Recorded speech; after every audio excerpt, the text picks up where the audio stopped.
Okay. After the Tupac and Suge shooting in Vegas, when informants and people started to give you information, what was it all? Was it all basically Orlando was the shooter, or did you get any conflicting information about who in the white Cadillac was the shooter other than Orlando? All the information that we received was Orlando was the shooter. He's the one that supposedly tried to snatch Trayvon's medallion, his death row medallion at the Lakewood Mall. He's the one that gets beat down in Vegas. So you're talking about this guy who's a real gangster, that he's the one that's going to do the retaliation in my experience.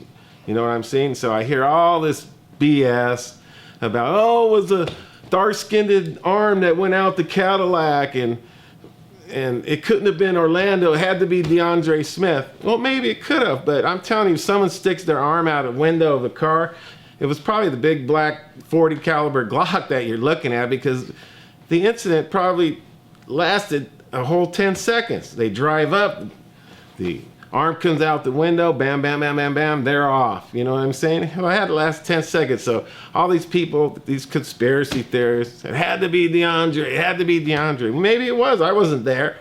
But I'm just saying, from my experience handling hundreds of homicides and hundreds of shootings, this guy has to go back to the neighborhood. He's the one that got beat down at the MGM. So he's the one that most likely is going to retaliate. So. Yeah, yeah. So about 6 months later, the Biggie incident happens right outside of the Peterson Auto Museum. When did you hear about this, and what did you hear from informants about who was behind it? Because as you know, there are a lot of conspiracies, more so than Tupac, when it comes to the Biggie murder. Yeah, I mean, we heard about it right away, and we didn't really get calls from informants on this one, but we were contacted by LAPD detectives, and because one of the theories was Southside Crips again were at the Peterson Auto Museum or whatever where the incident happened, and the car that was used was help me out with the car. Yeah, SS Impala, and Keefe D had a SS Impala, a nice one, and so that was one of the theories. So during this incident, we helped LAPD out again because there was an internal feud going on with Southside Crips, and at the time we were investigating shootings between the two groups.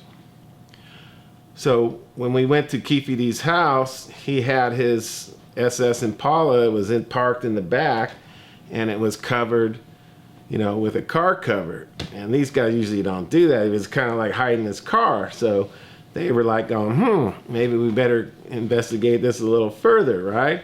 So we ended up doing search warrants for LAPD and helping them out. And they went and they took pictures of the car. They hit Keefe D's house.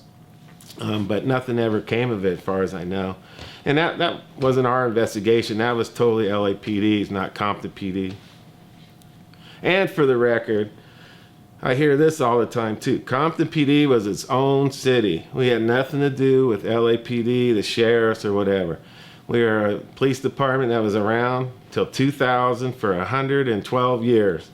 So knock all the crap off with the LAPD, LASO stuff. We were Compton PD. We weren't LAPD or the sheriffs.